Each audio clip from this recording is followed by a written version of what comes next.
people! Punta tayo ngayon sa labas para nagbubonsay ako ng niyog. Kadalasan tinatanim sa lupa yung niyog, hindi na bubuhay sa pot. Pero nabubuhayan ako kasi nabubuhayan ako ng niyog na nilalagay ko sa paso or pot dahil binubonsay at iniingatan yung kanyang mga ugat at saka hindi pwede pa arawan, hindi pwede pa ulanan. Kailangan na tutukan mo, maalagaan para makita talaga na siya ay yung pinaghirapan mo ay andoon. Tara na, nice people, ating gawin at samahan nyo ako. Nice people, ito pala yung ating niyog. May tubo na siya. Babalatan natin to. Andito ako sa labas. Una, tatanggalan natin dito sa puwetan dito. Para ito kasi napakatigas eh. May lumabas dito na kanyang sanga. Ito yung bibig niya. Andito yung mata. Paborito ko ito. Ito pag kahit itong kainin ko palagi.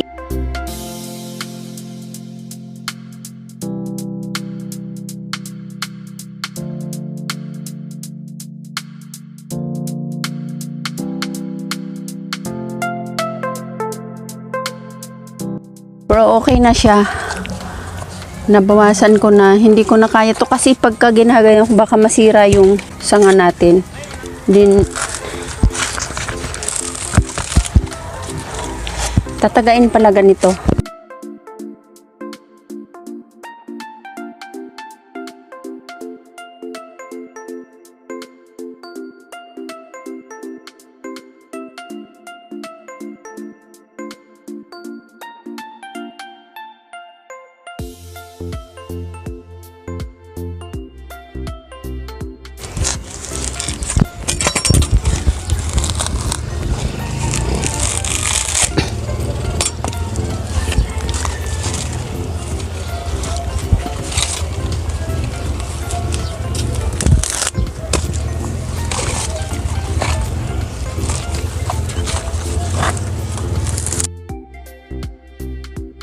Pati pa nagbubunot kasi iniingatan ko yung kanyang mga ugat na nalabas.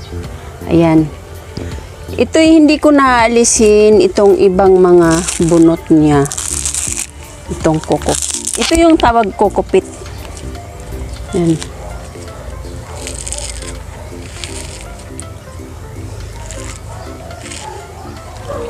Ayan. Meron na siyang ugat. Yan. Kanis people, hindi ko na to tatanggalin ito. Pinawisan ako. Hindi ko na tatanggalin tong kanyang mga buhok-buhok. Sa wakas, nabunutan na natin. Ngayon, itatanim natin. Dito po tayo magtatanim ngayon. Ang ating ilalagay na pating kusot. Tapos ito yung lupa. May soil dito at saka yung carbonized risal. With halo na itong ating pagsandok.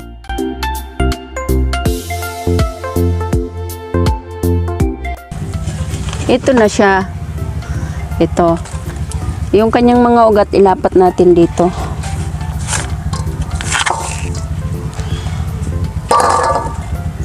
Yan. Kusa na siya. Kusa na siya. Bumaba. Ito yung ugat niya, oh. Pwede rin ganyanin nyo. Babangon din yan, eh. Pwede rin ganyanin. Ayan. Then, pagkatapos naman, kasi, syempre, andito yung mga ugat. Ugat niya narito. Ayan, ugat. Maglagay tayo ng lupa sa tabi. Para gapangan ng ugat.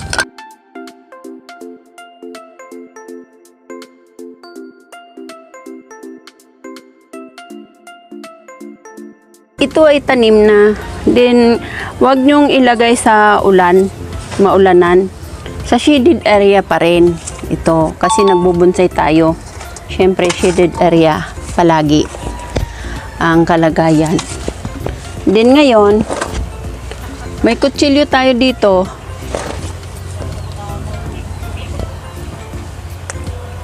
Yan, matigas na ito, matigas na kasi dinidiin ko yung kanyang lupa sa tabi. Yan. Ngayon, para ito mabonsai, anuhin natin tong kanyang dahon. Ito yung kanyang puno. Kita natin dito. Yan. Ito yung malalanta din siya. Yung mga nakakunik sa kanyang dahon na luma. Yan. Yan o. Tatanggalin natin yan diyan. Bibiyakin natin pa ganyan. Din to.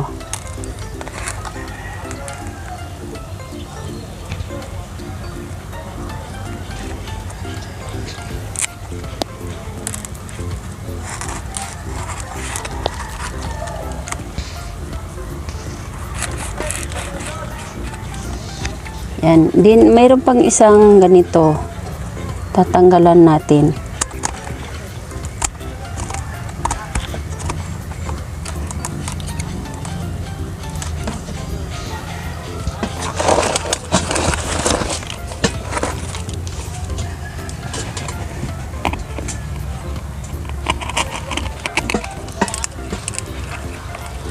Mayroon pa.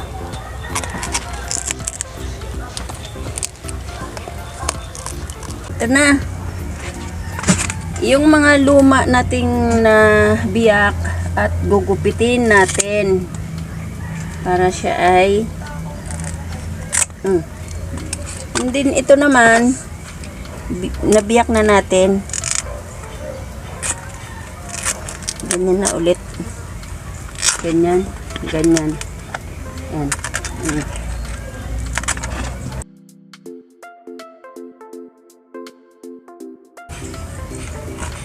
Ito naman ang gagawin natin. Ganyan. Ganyan muna.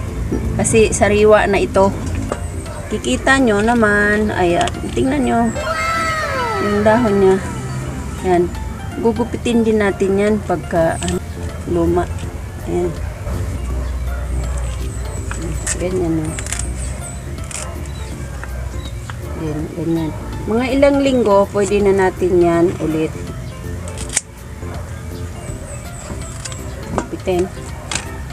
Then, ilalagay natin ito sa shidideria. Dahil ay mayroon na akong na bonsai, ito na siya. Amazing!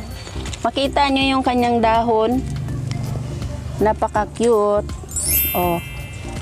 Ano na siya, matagal na ito. Mag 1 year na. Magwa 1 year na ngayong September ito. Amo alit niya. Then ngayon kukurtihan ko pa siya ulit. Lilinisin ko ito.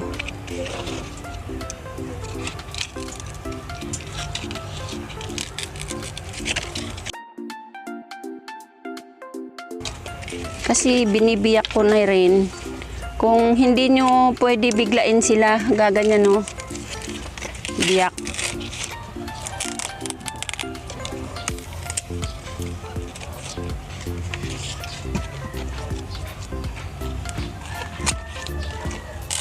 Yan.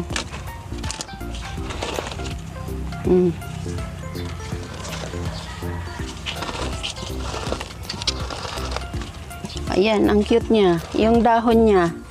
Mag 1 year na po siya dito sa kanyang kinalalagyan. And then, ito kasi yung mga kukupit.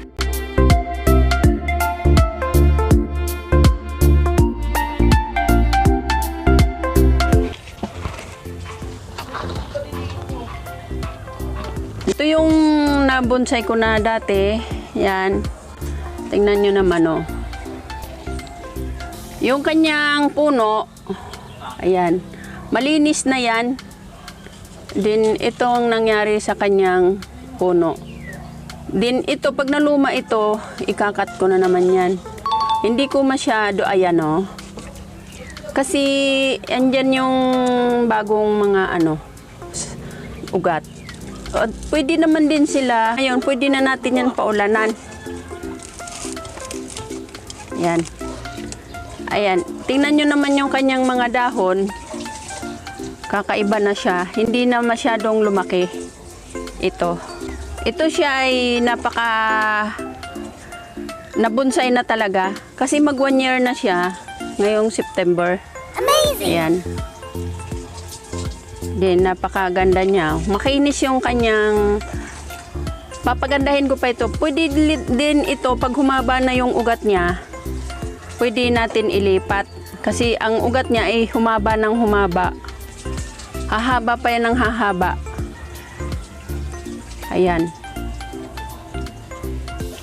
And then, ito namang bago natin na bonsai. Hindi muna natin ikakat ito kasi bago pa lang siya. Diyan kasi magmumula yung mga ugat. Pero may ugat na siya, oh. Yun, roots niya. Yung kanyang mga roots, tawagin. Then, yan. Ayan na siya. Ito pwede natin ilagay sa shaded area. Huwag natin paarawan at huwag natin basain. Kasi basa pa yung kanyang mga potting mix.